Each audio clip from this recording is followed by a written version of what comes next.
साथ साथ नाड़ी आयुर्वेदिक आचार्य होने के साथ साथ नाड़ी परीक्षण में गोल्ड मेडलिस्ट हैं, योगा एक्सपर्ट हैं, ब्यूटी थेरेपिस्ट हैं। 24 साल का अनूठा अनुभव समेटे हुए लाखों लोगों को अपने अनुभव से, अपने ज्ञान से लाभ पहुंचा रही हैं। दूसरे शब्दों में बोलूं तो ज्ञान का भंडार ही है।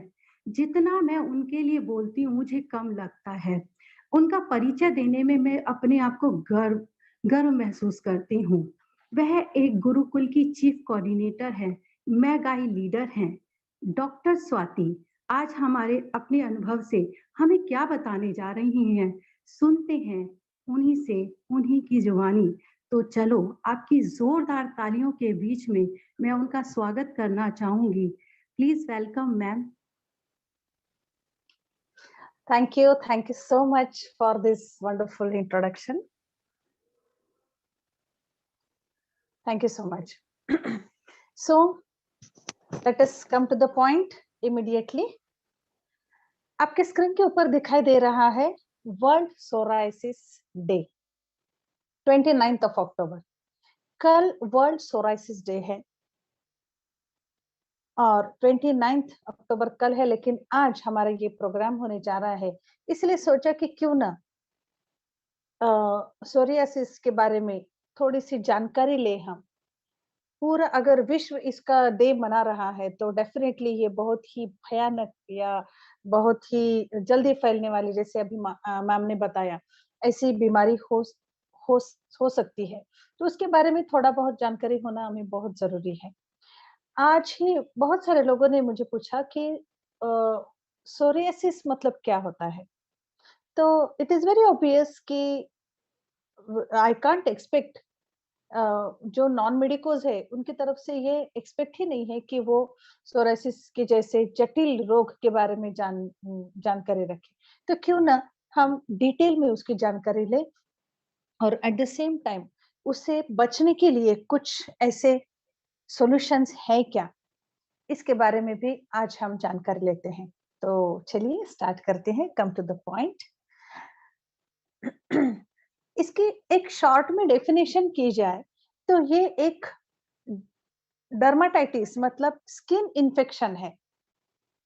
ओके, और ये कैसे होता है, जो सेल्स होते हैं वो ऐसे बिल्डअप हो जाते हैं कि एक ऐसे प्लग फॉर्म हो जाता है, जो कि आपके मतलब जिनको सोराइसिस हो गया है उनके शरीर के ऊपर ऐसे हार्ड सब्सटेंस डेवलप हो जाता है जहाँ पे सोराइसिस है। ड्राई होता है, ईची होता है, मतलब वहां पे ईचिंग होते रहती है। और ये जहां तक अभी स्टडी हो गई है, ऐसा कहा जाता है कि इम्यून सिस्टम का जब प्रॉब्लम क्रिएट हो जाता है तब ये इन्फेक्शन ट्रिगर हो सकता है और ये सोरियासिस का निर्माण होता है। एट द सेम टाइम कोई इन्फेक्शंस या मेंटल स्ट्रेस इसके लिए रिस्पॉन्सिबल होता है। तो ये हम आपके स्क्रीन के ऊपर दिखाई दे रहा है, सोराइसिस एक जगह पे है और दूसरा है एक्जिमा। ये दोनों भी एक दूसरे के मतलब भाई है कहे तो चलेगा। कभी सोराइसिस और एक्जिमा दोनों भी सेम इटियोलॉजी होती है, सेम पेनिट्रेशन होता है, मतलब 7 लेयर से ये रहता है। हम हमारे स्किन के 7 लेयर्स होते हैं, वहां से ये इन्फेक्शन होते रहता है, लेकिन दोनों में थोड़ा सा फर्क है। आप देखिए आपके स्किन के ऊपर जो दिखाई दे रहा है वो फर्क क्या है। स्किन के ऊपर जब ऐसा कुछ रैश आ जाता है और उसके ऊपर स्केली स्ट्रक्चर डेवलप हो जाता है और व्हाइट व्हाइट पैचेस उसके ऊपर आने लगते हैं, लस्टर दिखाई देने लगता है, उसे कहते हैं सोरियासिस। और जो सिर्फ रैश आता है, और एक्जिमा के 2 टाइप होते हैं, एक ड्राई एक्जिमा और एक वेट एक्जिमा। खैर एक्जिमा के बारे में हम उतना डीपली नहीं जानना चाहते हैं क्योंकि सोराइसिस डे की वजह से सोराइसिस के बारे में कहना चाहूंगी मैं। लेकिन एक्जिमा की और सोराइसिस की ट्रीटमेंट ऑलमोस्ट सेम होती है।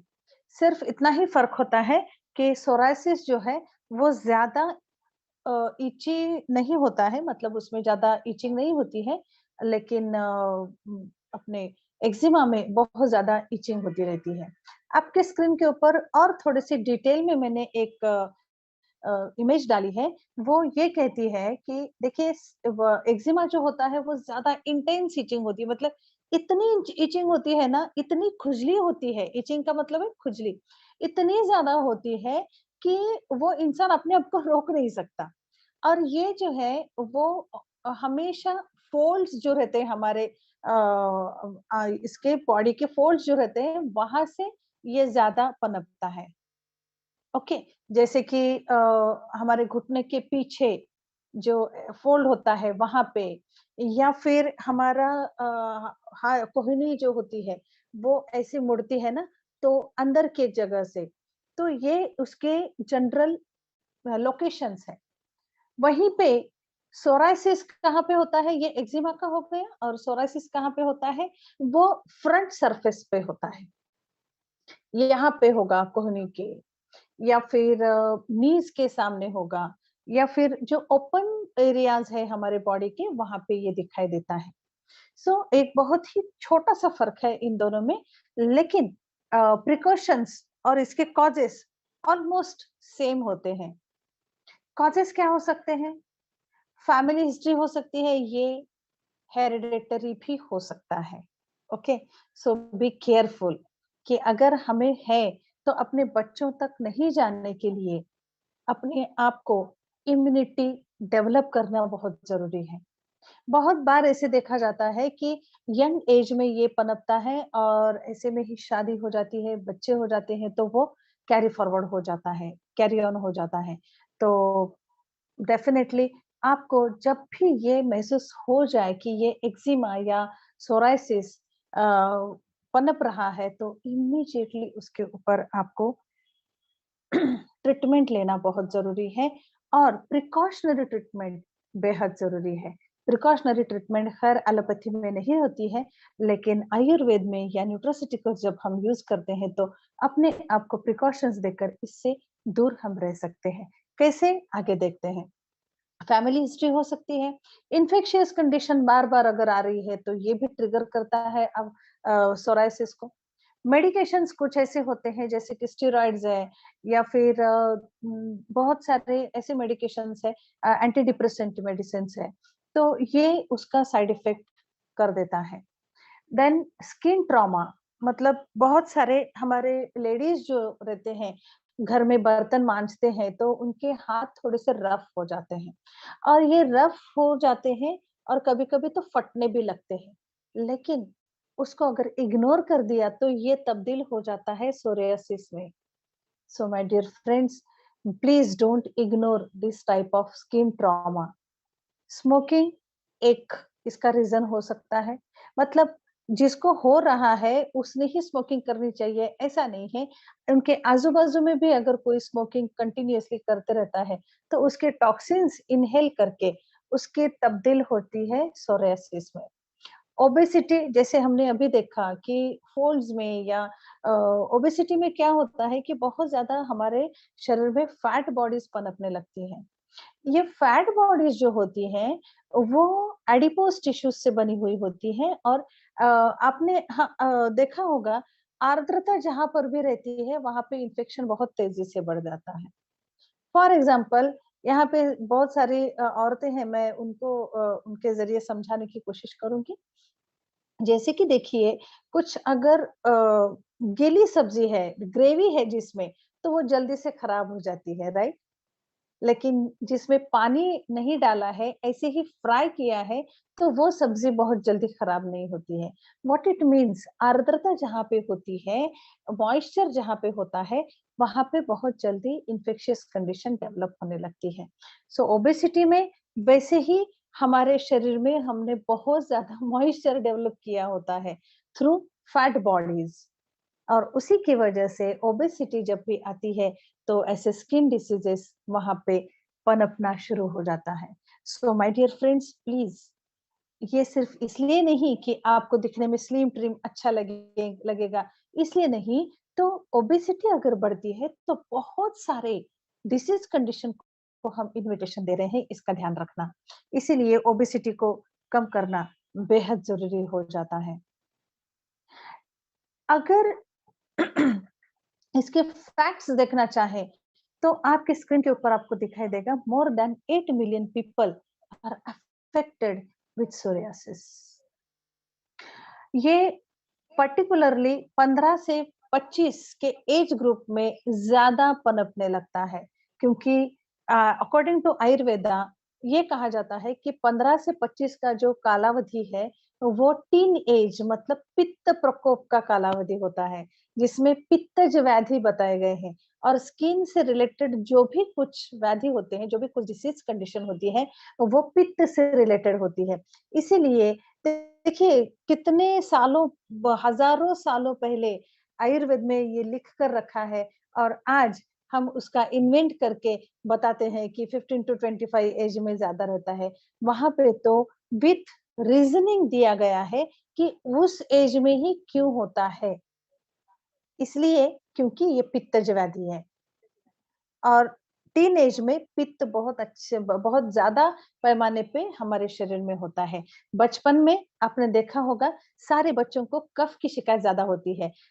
वयो अहोरात्रि भुक्तानाम, ये अगर हम देखा जाए तो सुबह जो छोटे बच्चे जो होते हैं उनमें कफज व्याधि ज्यादा होते हैं, कफ से रिलेटेड डिसीजेस ज्यादा होते हैं। यंग एज में पित्त से रिलेटेड होते हैं और ओल्ड एज में वात से रिलेटेड होते हैं। तो ये पित्त से रिलेटेड होने की वजह से 15 से 25 के बीच में ज्यादा पनपने लगते हैं।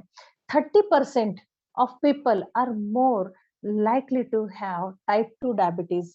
30% लोग जो है वो टाइप 2 डायबिटीज उनमें डेवलप होता है और एक रीजन हो सकता है इस सोराइसिस के लिए। आपने देखा होगा कि डायबिटिक पेशेंट जो है, जो सालों साल मतलब 15 साल हो गए, 10 साल हो गए, तो उनके स्किन के ऊपर कुछ ना कुछ ऐसे रैशेस आने लगते हैं and that is nothing but psoriasis. At the same time अगर उस पेशेंट को हार्ट प्रॉब्लम है, तो उनको भी ये सोरायसिस डेवलप हो सकता है। So my dear friends, please be aware.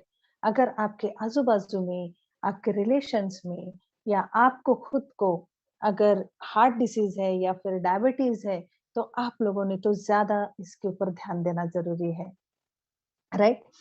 About मतलब 3 में से 1 सोरेटिक अर्थराइटिस डेवलप हो जाता है। मतलब अर्थराइटिस होता है, वहां पे जख्म होने लगता है और जॉइंट्स पे सोराइसिस डेवलप होता है, इसे कहते हैं सोराटिक अर्थराइटिस। ओके, तो ये सारे चीजें मतलब सोराइसिस से रिलेटेड जो लाइफस्टाइल डिसीजेस बताए गए हैं, वो मिनिमम 3 तो है ही। स्किन डिसीज ये अपने आप में इतना बड़ा जटिल रोग होता है कि उसको निकलने में बहुत ज्यादा देर लगती है।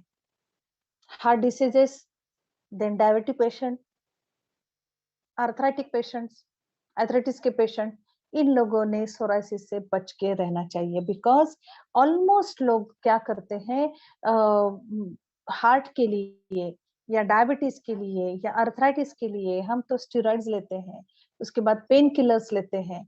तो इसका नतीजा ये होता है कि उसका साइड इफेक्ट हमारे इम्यूनिटी पे हो जाता है। हमारी इम्यूनिटी डेंजर जोन में आ जाती है, इम्यूनिटी डिक्लाइन कंडीशन में चली जाती है, इम्यूनिटी नहीं रहती है और ऐसे में हमने सबसे पहले देखा, पहले स्लाइड में आपने देखा कि ये इम्यून सिस्टम से रिलेटेड डिसीज है।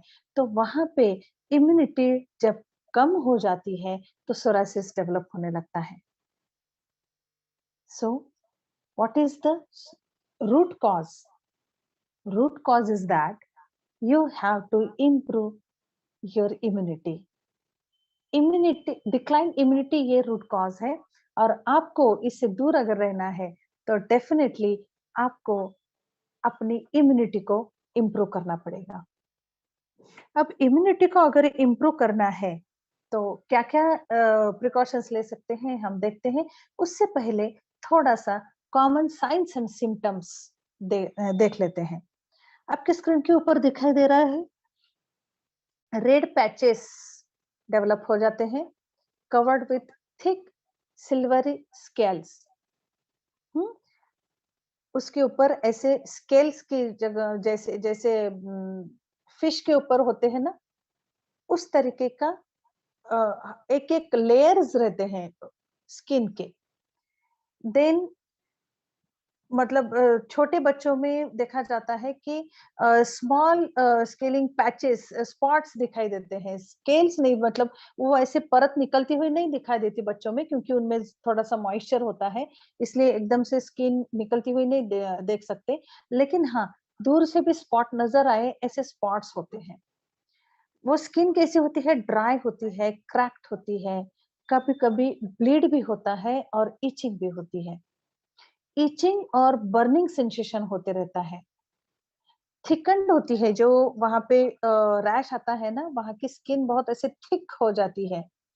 और पिटेड और रिज नेल्स, मतलब नेल्स के अंदर भी ये सोरायसिस डेवलप हो सकता है। और जॉइंट्स स्वेल हो जाते हैं, जॉइंट्स पे सूजन आ जाती है।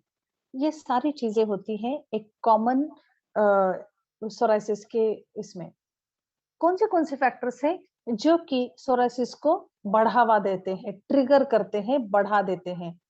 सिवियर सनबर्न्स, सिवियर सनलाइट में अगर आपको काम करना पड़ रहा है, तो डेफिनिटली आपको अपने आप को प्रोटेक्ट करना पड़ेगा। इसलिए तो नहीं, बहुत सारे ऐसे ब्यूटी प्रोडक्ट्स होते हैं जिसमें ये लिखा होता है कि यूवी रेज कंट्रोल करता है या बैन करता है।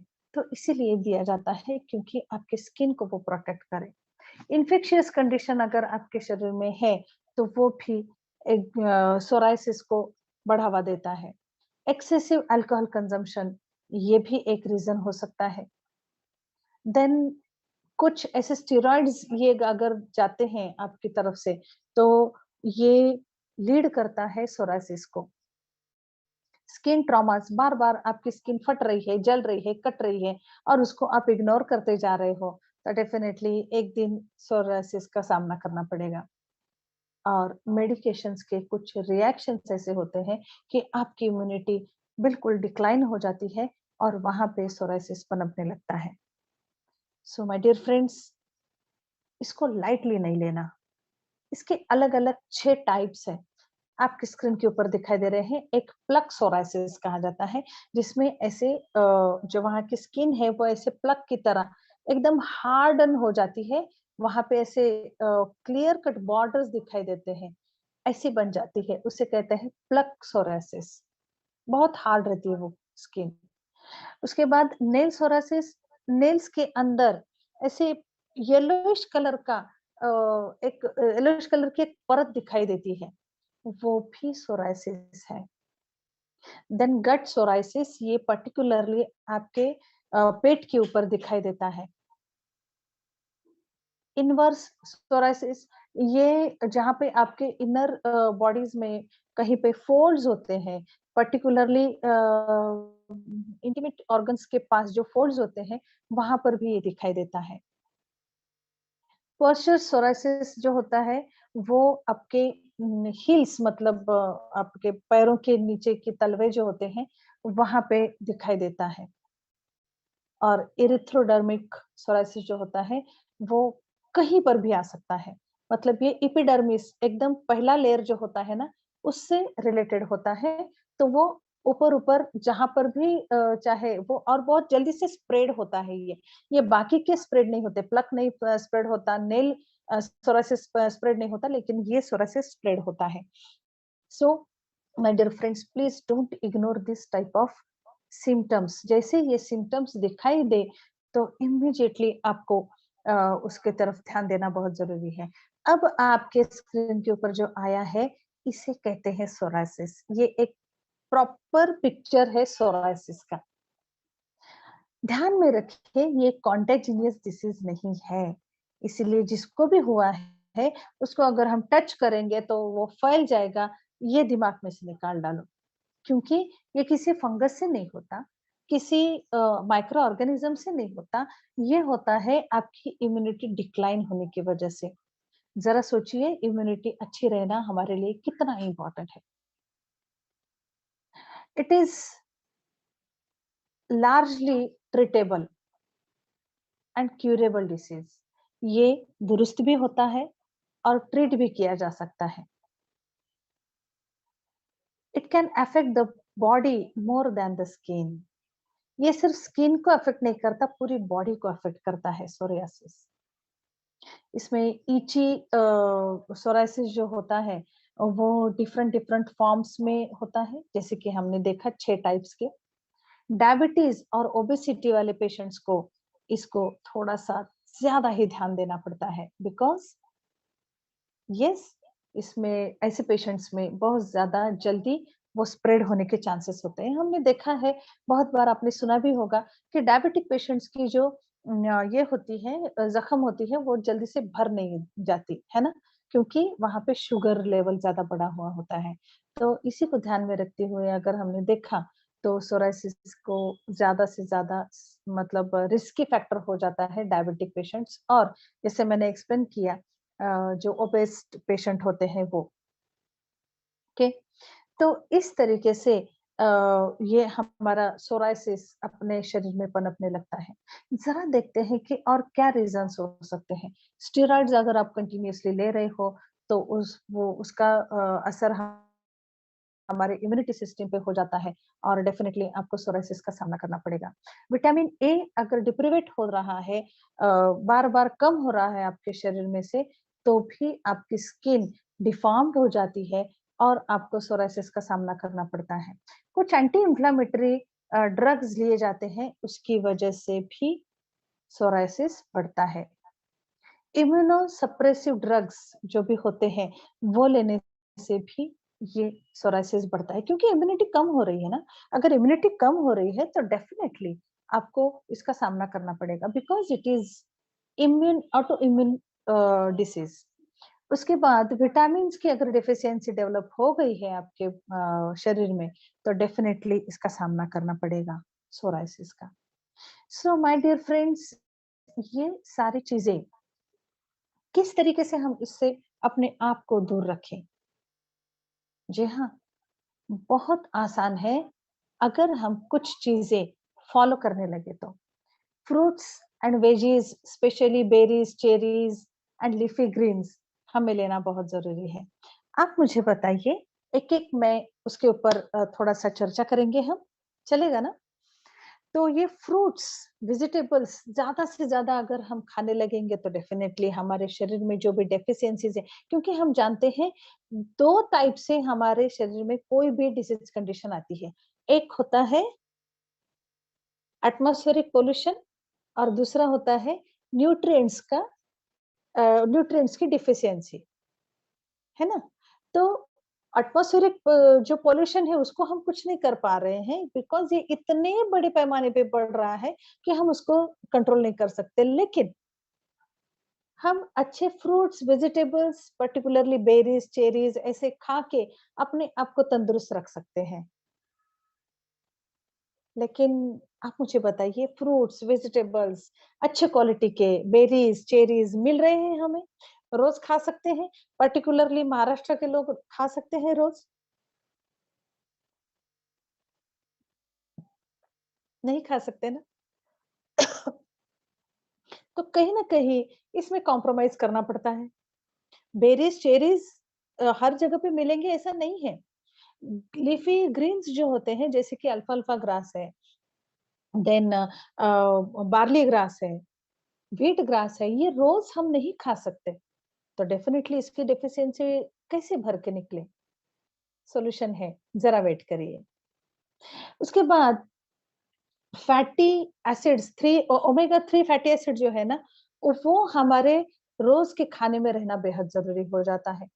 देन एंटीऑक्सीडेंट्स, अगर आप बार बार यूज कर रहे हो कंटिन्यूअसली, आपके खाने पीने में एंटीऑक्सीडेंट्स है, तो हम इस सोराइसिस से दूर रह सकते हैं। हेल्दी फैट्स लेना चाहिए, लाइक ऑलिव ऑयल या फिर सीड्स, नट्स, ये जो है ये हेल्दी फैट्स लेने चाहिए। लेकिन क्या ये सारी चीजें हम हमेशा कर सकते हैं? नहीं ना। डोंट वरी, हमारे पास सॉल्यूशन है। क्या है वो सॉल्यूशन? सबसे पहले हम व्हाइट टी के बारे में जानेंगे कि यहाँ पे व्हाइट टी कैसे काम करता है।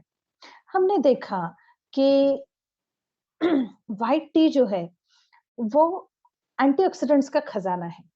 और यहाँ पे हमने ये देखा कि जो ये सोरायसिस डेवलप हो रहा है, वो क्यों हो रहा है? क्योंकि हमारी इम्यूनिटी कम हो रही है। इम्यूनिटी कब कम होती है? जब न्यूट्रिशन नहीं जाता है, और दूसरा जब हमारे शरीर में बहुत ज़्यादा, हमारे शरीर में बहुत ज़्यादा टॉक्सिन्स डेवलप होते हैं, एक्युमुलेट होने लगते हैं। तो डेफिनिटली उन टॉक्सिन्स को बाहर निकालने की ज़रूरत होती है, और वो निकाल नहीं सकते हैं, तो वो टॉक्सिन्स वैसे ही एक्युमुलेट हो जाते हैं, और सोरायसिस जैसे बीमारी का सामना हमें करना पड़ता है। इसको बाजू में रखने के लिए या फिर इससे बचने के लिए हम ये व्हाइट टी का इस्तेमाल कर सकते हैं। जो लोग नए हैं उनको मैं बता दूं, ये व्हाइट टी एक एंटीऑक्सीडेंट्स का खजाना है। बैड कोलेस्ट्रॉल को ये कम कर देता है, गुड कोलेस्ट्रॉल को बढ़ा देता है, बोन डेंसिटी का ख्याल रखता है, आपके स्किन से लेकर आपके हेयर्स तक हर चीज का ख्याल रखता है। मैंने अभी कहा स्किन से लेकर, तो स्किन को एनहांस करने की भी ताकत इस व्हाइट टी में है। ये व्हाइट टी हर एक के घर में होना बेहद जरूरी है। कहाँ पे मिलता है, कैसे मिलता है, आपको जिन्होंने इनवाइट किया है वो आप तक ये पहुंचा देंगे। एंटीऑक्सीडेंट जूस, इसमें सारे, अभी हमने देखा कि क्या लेने से हम इससे सोरायसिस से फाइट कर सकते हैं। बेरीज, और इसमें ऑल टाइप के बेरीज है, जैसे कि अकाई बेरी है, क्रैनबेरी है, स्ट्रॉबेरी है, सारे ब्लूबेरी है, सारे टाइप के बेरीज है। एंटीऑक्सीडेंट्स का ये खजाना है 12-13, जो हमारे बहुत ही एंटीऑक्सीडेंट में माहिर समझने वाले जो हमारे फ्रूट्स है, उसका एक्सट्रैक्ट यहाँ पे डाला गया है, उसका जूस यहाँ पे डाला गया है, और एक बेहतरीन एंटीऑक्सीडेंट्स आपके सामने तैयार है। और इस एंटीऑक्सीडेंट को अगर आप लेते हो तो डेफिनेटली आपकी इम्यूनिटी बहुत अच्छी रहेगी। अभी हमने देखा कि ये जो सोरायसिस है उसके लिए अच्छा खान-पान होना ज़रूरी है, जैसे कि फ्रूट्स ले लो, वेजिटेबल्स ले लो, but I am sorry to say ये सारी चीज़ें हम नहीं ले पा रहे हैं। ले भी रहे हैं तो सिर्फ अ, फ्रूट्स एंड वेजिटेबल्स के गुडनेसेस नहीं जा रहे हैं, तो उसके साथ फर्टिलाइजर्स, देन जो पेस्टिसाइड्स होते हैं, उसके साइड इफेक्ट्स भी हमारे शरीर में जा रहे हैं। इसका मतलब क्या है? हम हाफ ट्रीटमेंट कर रहे हैं। हमें न्यूट्रिशन नहीं मिल रहा है टोटली। उसके साथ कुछ न कुछ केमिकल्स हमारे शरीर में जा रहे हैं, जो कि लीड करते हैं स्किन डिसीजेस को, एलर्जीज को, या टॉक्सिन्स अक्युमुलेशन को। तो वो अगर आपको उसको दूर रखना है, तो definitely I will suggest NutriVeg, NutriGreen and NutriFruto, जो कि बेहतरीन तरीके से हमारा एक न्यूट्रिशनल प्लान हो सकता है। ओके, सो सिर्फ अच्छा खान-पान लेने से होगा क्या? नहीं, वहाँ पे इन्फेक्शियस कंडीशन है ना, तो वहाँ पे हमें ब्लैक क्यूमीन और C98 कुरकुमिन जैसे एंटी इन्फ्लेमेटरी न्यूट्रास्यूटिकल्स भी लेना बेहद ज़रूरी हो जाता है। ये एंटी इन्फ्लेमेटरी है, एट द सेम टाइम वासोडायलेटर्स है, थर्मोजेसिक प्रॉपर्टी होने की वजह से जो कुछ भी स्किन के ऊपर हो रहा है, उसको उस थर्मोजेसिक प्रॉपर्टी से कम करने की इसमें क्षमता है। एंटी इन्फ्लेमेटरी है, एंटीसेप्टिक है, ये दोनों भी चीज़ें आप अल्टरनेट या फिर according to necessity black cumin और कुरकुमिन सोरायसिस के पेशेंट्स को दे सकते हैं। नाइस नाइट यहाँ पे इसलिए ज़रूरी है क्योंकि सोरायसिस का एक बहुत इम्पोर्टेंट रीज़न क्या है पता है? कॉज़ क्या है पता है? जी हाँ, स्ट्रेस। स्ट्रेस लेवल जब बढ़ जाता है, कंटिन्यूअस अगर एक इंसान स्ट्रेस में रह रहा है, तो उनको स्किन प्रॉब्लम डेवलप हो जाते हैं। और स्किन प्रॉब्लम तब्दील कब होता है सोरायसिस में हमें पता भी नहीं चलता। ओके, तो नाइस नाइट ये एक बेहतरीन रोल प्ले करता है। आपकी अगर नींद अच्छी हो जाती है, तो कई रोगों से फाइट आउट करने की क्षमता आप में आ जाती है। एट द सेम टाइम इसमें जटामांसी डाला गया है, और जटामांसी जो है वो आपके ब्रेन को बहुत सही तरीके से पोषण देती है। इसमें मेलाटोनिन है, मैग्नीशियम है और ये जो जटामांसी बताया मैंने, वो हमारे ब्रेन में एक हार्मोन होता है, उसको रेगुलेट करने में बहुत अच्छे से काम आता है। सो माय डियर फ्रेंड्स, ये सारी चीज़ें हो गई इंटरनली लेने के लिए। और हमने देखा कि हमारे स्किन पे जो भी कुछ हम लगा रहे हैं, उसका भी साइड इफ़ेक्ट हो सकता है ये सोरायसिस के लिए। तो हमारे पास कंप्लीट रेंज है skin care serum and creams की। फेयरनेस क्रीम है, देन सैफरॉन सीरम है, फुट केयर क्रीम है, नाइट मॉइस्चराइजिंग क्रीम है, एंटी एजिंग क्रीम है। ये सारे इसलिए मैं यहाँ पे बता रही हूँ क्योंकि स्किन का जो मामला है ना, वो बहुत ही सेंसिटिव होता है। और आप अभी घर जाके मतलब अभी तो आप घर से ही ये देख रहे हो, अपने-अपने कॉस्मेटिक्स एक बार चेक करना। वहाँ पे पैराबेन अगर लिखा हुआ है, तो definitely it leads to skin disorders, whatever. वो एक्जिमा हो सकता है, वो सोरायसिस हो सकता है या फिर वो कैंसर भी हो सकता है। क्योंकि स्किन एक ऐसा ज़रिया है जिसमें से एब्सॉर्प्शन बहुत जल्दी और फास्ट होता है। इसीलिए स्किन पे जो भी कुछ लगाओ, बहुत ही ज़्यादा प्योर फॉर्म में होना उसका ज़रूरी है। सो माय डियर फ्रेंड्स, ये टोटल ऑर्गेनिक पैराबेन फ्री ऐसे प्रोडक्ट्स मैं यहाँ पे बताने जा रही हूँ कि इसका अगर इस्तेमाल करते हो तो बहुत सही तरीके से आपको रिजल्ट मिलेंगे। वहीं पे ब्लैक क्यूमिन सोप आपको जो दिखाई दे रहा है, ब्लैक क्यूमिन सोप की वजह से मतलब कितनी भी इचिंग रहने दो, विद इन 1 टू 2 डेज़ में, 2 टू 3 डेज़ में वो इचिंग खत्म होते हुए मैंने देखा है खुद। काफ़ी सारे पेशेंट्स को दे चुकी हूँ और बहुत अच्छे इसके फैबुलस रिजल्ट्स हैं। मतलब वो जो ब्लैक पैच आने लगता है ना स्किन के ऊपर, वो भी चला जाता है, एकदम नॉर्मल स्किन हो जाती है।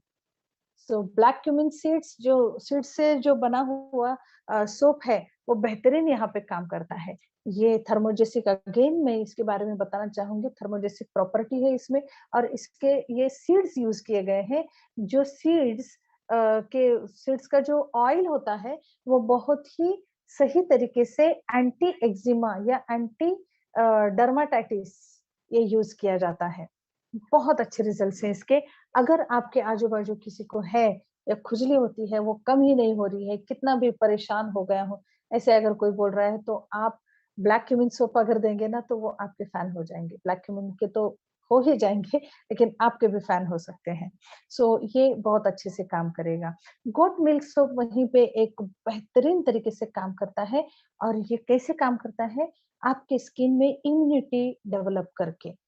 जी हाँ, गोट मिल्क जो होता है वो इम्यूनिटी डेवलप करने के लिए बेहतरीन साबित हो चुका है। इसीलिए ये गोट मिल्क सोप अच्छा, ये गोट मिल्क सोप कब यूज़ करना है और ब्लैक क्यूमिन सोप कब यूज़ करना है, इसका भी एक स्किल होता है। जब आपकी वुंड ओपन है और तब अगर आप ब्लैक क्यूमिन यूज़ करते हो तो वो सोरायसिस बढ़ जाएगा। जी हाँ, बढ़ जाता है। लेकिन बहुत ड्राई है लेकिन वो वुंड ओपन नहीं है, वहाँ पे आप गोट मिल्क सोप यूज़ कर सकते हो और जब वो इचिंग कंडीशन में है और तब आप ब्लैक क्यूमिन सोप यूज़ कर सकते हो। तो थोड़ी-सी चीज़ों का ख्याल रखना है आप लोगों को, तो आप ये यूज़ कर सकते हैं। सोरायसिस को अगर हम देखें तो बालों में भी होता है, मतलब स्कैल्प पे भी हो जाता है। और वहीं पे अगर हम पैराबेन से युक्त अगर पैराबेन से जो भरपूर है ऐसे हेयर ऑयल्स लगा रहे हैं तो उससे फ़ायदा नहीं होगा। हेयर ऑयल लगाने का बहुत मन करता है ये सोरायसिस के पेशेंट्स को बिकॉज़ स्किन ड्राई हो जाती है, ऐसे कड़कपन आ जाता है तो ऐसे body needs moisture over there. Okay so hair oil ऐसा यूज करना चाहिए जिसमें पैराबेन नहीं है जिसमें केमिकल्स नहीं है आपके स्किन के ऊपर दिखाई दे रहा है जिसमें हिबिस्कस है जो मंडुकपर्णी है कोकोनट है, कोकोनट क्या करता है, हमारे शरीर में जितना भी मॉइस्चर की जरूरत है उसको रेगुलेट करता है। नीम एक्सट्रैक्ट है, इसमें आंवला है, हीना है, जो कि एंटी हेयर फॉल या एंटी फंगल के तौर पे ये काम करता है। और सही तरीके से आपके स्कैल्प में जो भी कुछ एक्जिमा की वजह, सॉरी, सोराइसिस की वजह से ड्राइनेस आ गई है और वहां पे स्किन खराब होते जा रही है, तो वहां पे ये हेयर ऑयल बहुत अच्छे से काम करता है। आप डेफिनेटली ये ट्राई कर सकते हैं। वहीं पे जब हमारी स्किन ड्राई हो जाती है, वहां पे सोराइसिस डेवलप हुआ है, और ऐसे में अगर आप केमिकल्स के साथ जो एंटी डैंड्रफ शैम्पूज होते हैं उसको अगर आप इस्तेमाल करेंगे, तो क्या आपको लगता है कि इससे राहत मिलेगी? नहीं, बिल्कुल नहीं मिलती। उल्टा आपका वहां वहां की स्किन जो है वो पूरी तरीके से डैमेज होने लगती है, बिकॉज ऑलरेडी वहां पे इम्यूनिटी कम है, डिफॉर्म्ड स्किन है, और वहां पे अगर आप केमिकल से भरे हुए शैम्पूज यूज कर रहे हो तो डेफिनेटली आपको उसका परिणाम भुगतना पड़ेगा। वहीं पे मैं स्ट्रांगली रिकमेंड करना चाहूंगी कि अगर आप ये तीनों भी शैम्पूज यूज करना चाहोगे तो बेहतरीन तरीके से ये काम करता है।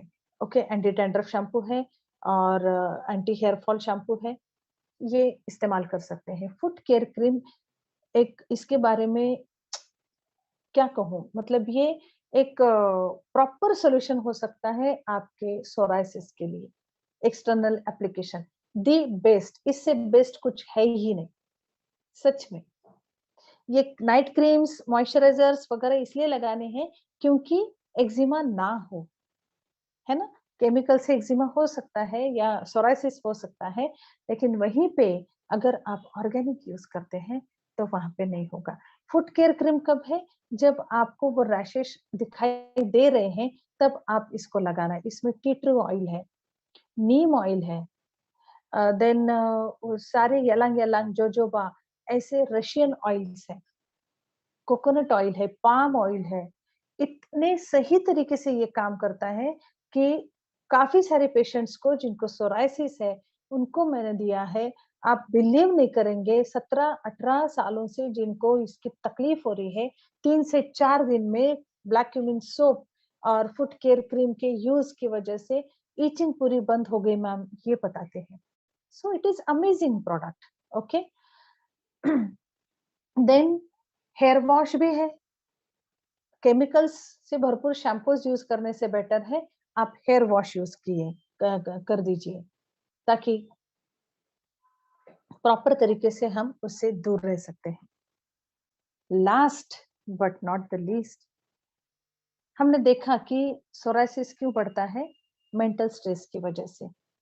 मेंटल स्ट्रेस को दूर करने के लिए ये सारी चीजें आप कर सकते हैं, एक्सरसाइज कर सकते हैं, मेडिटेशन कर सकते हैं, एक प्लीजेंट म्यूजिक सुन सकते हैं। हमें लगता है कि यार ये सुनने से थोड़ी ना मेरे टेंशन्स कम हो जाएंगे, नहीं, टेंशन्स कम नहीं होंगे, लेकिन हाँ, उसको फाइट आउट करने की ताकत जरूर आ जाती है, क्योंकि हमारा माइंड थोड़ी देर के लिए रिलैक्स होता है, और जब भी रिलैक्स होता है तो एनर्जी गेन करता है, राइट? एनर्जी अगर गेन हो रही है तो आगे आने वाले हर एक टेंशन्स को फाइट आउट करने की कैपेसिटी आप में बढ़ने लगती है। रोज अगर इसकी प्रैक्टिस करते रहेंगे तो डेफिनेटली आप काम हो जाएंगे, स्ट्रेस नहीं लगेगा। और हाँ, स्ट्रेस की वजह से जो सोराइसिस बढ़ता है, देखिए सोराइसिस के पेशेंट्स शायद आपने देखे हैं, नहीं देखे हैं, आई डोंट नो, लेकिन वो इतने ज़्यादा मायूस हो गए होते हैं। एक तो इचिंग रहता है, स्किन अच्छी नहीं लग रही है, एक डर रहता है कि मेरे चेहरे पे तो नहीं आएगा। तो अब मैं अपने आप को प्रेजेंटेबल तो रख पाऊँगी या रख पाऊँगा, ये सोच आती है। बहुत ज़्यादा मेंटली डिस्टर्ब होते हैं और बहुत ज़्यादा चिड़चिड़पन होता है उनमें, इरिटेशन बहुत होता है। सिंपली अगर यहाँ पे पेन रखा है और उन्होंने उठा के कहीं दूसरे ने उठा के कहीं और रख दिया, तो वो चिढ़ जाते हैं कि यहीं पे पेन रखा था, गया कहाँ? मतलब नो रीज़न वो चिढ़ते रहते हैं। उसके पीछे उनका डिप्रेशन होता है। हमेशा ध्यान में रखिए, जो भी इंसान चिढ़ रहा है ना, वो अपने आप पे कम सॉरी, दूसरों के ऊपर कम और अपने आप पे ज़्यादा चिढ़ता है। सो हमें उनकी सिचुएशन को समझना चाहिए। मेडिटेशन, लाइट म्यूज़िक अगर सुन रहे हो एक प्लेजेंट एटमॉस्फेयर में जाके रेस्ट कर रहे हो, तो डेफिनेटली आपकी मेंटल स्टेट जो है वो अच्छी रहेगी और आप सोराइसिस जैसे भयानक इससे आप दूर हो सकते हो। So thank you so much my dear friends, आज ये आप यहाँ पे रुक कर मुझे इतनी देर तक सुना। अगर आपके कुछ सवालात हैं तो आप पूछ सकते हैं। I will try to give you answers. Thank you. PP Sharma, आपने हैंड रेज किया है, मैं आपको अनम्यूट कर रही हूँ, आप बात कर सकते हैं। Ma'am good evening. Yes, good evening sir. Ma'am मैं एक सोराइसिस के लिए इतने इतने सप्लीमेंट का रिकमेंड करेंगे तो ऑनलाइन या जो कस्टमर है वो ले पाएंगे? सर सोराइसिस देखिए इतने सारे एट ए टाइम लेने की जरूरत नहीं होती है, बट ऑफ कोर्स अगर आपको इससे छुटकारा पाना है तो ये चीजें करनी पड़ेगी। तो वो तो भाग जाएंगे इतना सुन करके। मतलब क्यों भाग मतलब जाएंगे? सोराइसिस से भागना है या ट्रीटमेंट से भागना है? नहीं, इतना मैं आपको सप्लीमेंट अगर रिजल्ट चाहिए, आपको अगर रिजल्ट चाहिए, ये depend upon it is totally इसमें से depends upon important you. Important क्या चीज है जो मुख्य मुख्य जो जिनसे उनको रिलीफ आना शुरू हो जाए तो फिर फैत होना शुरू हो जाएगा ना फिर? देखिए सर कैसा होता है, हमें वो देखना पड़ता है कि उसकी सिवियरिटी कैसी है। इन्फेक्शियस कंडीशन है तो डेफिनेटली आपको कुरकुमिन और ब्लैक क्यूमिन का इस्तेमाल करना पड़ेगा, एट ए टाइम नहीं। हम्म, उसका भी एक तरीका होता है, पहले कुरकुमिन दे दो या ब्लैक क्यूमिन दे दो, उसके बाद जो नहीं दिया है वो दे दो। साथ ही में आप दूसरे जो मैंने रिकमेंड किए हैं वहाँ पे फूड जो आता है वो सेकेंड मंथ में देना चाहिए कि प्रॉपर एक बार इन्फेक्शन कंट्रोल में आ गया, फिर हम फूड पे शिफ्ट कर देते हैं पेशेंट्स को। एंटीऑक्सीडेंट के साथ में दो तीन। एंटीऑक्सीडेंट जूस सबसे पहले लेना चाहिए। जी जी। एंटीऑक्सीडेंट जूस है या फिर ये है व्हाइट टी है। व्हाइट टी तो खैर 7-8 महीने कंटिन्यूअसली लेना पड़ेगा जी और वो चलता भी है उतना, है ना? जी जी। Thank you. सर ये डिपेंड है कि आप रिजल्ट चाहते हैं या फिर आप ऐसे ही ट्रीटमेंट करना नहीं चाहते हैं, इसके ऊपर नहीं नहीं, डिपेंड है। रिजल्ट रिजल्ट तो लेने लेने हैं। तो रिजल्ट अगर चाहिए सर तो आपको ये सारी चीजें लेनी पड़ती है। ठीक है मैम। ओके। Thank you. के अनुपमा जी, मैंने आपको अनम्यूट किया है, आप बात कर सकते हैं। आप अनम्यूट करिए, आपका जो माइक है ना वहां पे क्लिक मतलब टच करिए, आप अनम्यूट हो जाएंगे। हाँ मैडम। जी। मैडम हमारे ब्रदर को हाँ। अभी 31 इयर्स का है, तो ओके। उसको ब्लैक ब्लैक पैचेस है मैडम, फंगल इन्फेक्शन बोल के दिखाए थे। तो उन्होंने ट्रीटमेंट भी लिया, फिर उसको उन्होंने छोड़ दिया। वो क्या है पता नहीं चल रहा स्किन का। देखना पड़ेगा मैम, लेकिन अगर आप एंटीऑक्सीडेंट जूस और व्हाइट टी शुरू कर देते हैं और धीरे धीरे देखते हैं कि इसमें क्या है क्या नहीं, तो उसके लिए ट्रीटमेंट डेफिनेटली हो सकती है। ये मैडम मैं आप जो बताए थे ब्लैक क्यूमिन सोप बोल के, वो उनको हाँ बता सकती क्या? उससे बिल्कुल कम बता हो सकते सकता है? हैं। आप हैदराबाद से बात करिए ना। हाँ हाँ मैडम, हैदराबाद से बात। Okay okay okay. उन्होंने बेंगलुरु में ठीक है। रहता, हाँ कोई उसको बात नहीं 1 ईयर मैम, से उनके डोर प्रॉब्लम है। स्टेप तक हम पहुंचा सकते हैं हमारे medicine, not to worry. Antioxidant juice और ये ब्लैक क्यूमिन सोप का बता देती मैं उनको, कैसा रहेगा? ठीक रहेगा। हेलो। हाँ हाँ ठीक है मैडम। ठीक रहेगा। Yes yes yes. Thank you madam. Krishna, most welcome. Krishna Shah, मैंने आपको अनम्यूट किया है, आप बात कर सकते हैं। हेलो जी। मैम, एक बात करना चाहे। हाँ बोलिए ना। घर में मेरे लड़की का है। हाँ बोलिए। घर में ना कि ठंडी में ना कुछ खांसी हो जाता है। ठंडी में खांसी हो जाती है तो ब्लैक क्यूमिन कैप्सूल्स दे सकते हैं सर, आप लंग्स केयर दे सकते हैं। ठीक है। ठंडी में उसका खांसी जोड़ होता है, गर्मी में ठीक रहती है। हाँ खांसी जनरली ठंडी में ही होती है, तो जी आप मैम। हाँ, तो आप ब्लैक क्यूमिन दे सकते हैं, कैप्सूल्स हैं उसके, या फिर आप लंग्स केयर भी दे सकते हैं खांसी के लिए। ठीक है मैम। ठीक है, ओके। शब्बीर, मैंने आपको अनम्यूट किया है, आप बात कर सकते हैं।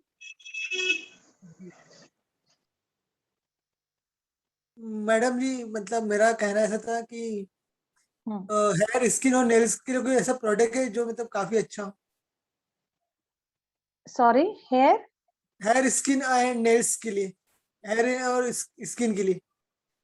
हाँ, अभी तो मैंने बहुत सारे बताए। कौन सी चीज के लिए चाहिए आपको? हेयर के लिए हेयर ऑयल है, हेयर वॉश है, देन अलग अलग शैम्पूज हैं।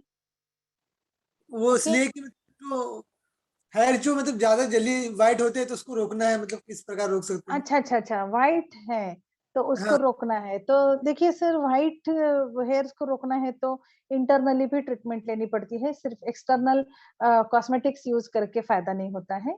उसका जो रूट कॉज है वो फाइंड आउट करके ग्रेइंग हेयर्स के लिए हम कर सकते हैं। ठीक है। जी। और स्किन के लिए अगर आप बोल रहे हो तो बहुत सारे, अभी मैंने मॉइस्चराइजर, नाइट क्रीम, ये वो सब बता दिया है, तो वो आप इस्तेमाल कर सकते हैं। स्किन ठीक है। मीन्स स्किन मीन्स मतलब जो आंखों के नीचे जो हल्का सा जो कालापन आता है ना, उसी के लिए। हाँ, उसके लिए सैफरन सीरम बेहतरीन तरीके से काम करता है, यू कैन यूज इट। ठीक है। सुहेल पाशा, आपको मैंने अनम्यूट किया है, आप बात कर सकते हैं। Thank you ma'am. मैम या आपसे मुझे ये पूछना था मैम, मेरे को लिए sorry, it's not for me, okay, hmm it's for my future girlfriend. I hmm want to know that from 1.5 years she is very sick, okay, and hmm she's doing everyday vomits and she's not well, and I believe on Magnesa products whatever I'm getting, okay, hmm and hmm, which I'm sending to her. uh, my sponsor is Mr. Anand, my leader, okay okay. So okay I learned from him also, and from he also told me to, he recommend me these are the products, just you send to her family, let she have that one and she will be fine. So I want to know ma'am, which like, one? to stop the vomits, and she should have the food on time. She's not having the food properly. See, So first what of I all can we have to recommend? find out, You the know what reason happened? behind The vomiting. reason, Yeah. Zira. I don't know what they tell for Zira in English. Hmm. Zira. She used to have that water every day, day and night. Okay. She used to boil that water of Zira, and she used to have. Her lungs have filled that water inside her lungs of that Zira. And now she's suffering because of that one. First of all, आपका have you finished your queries?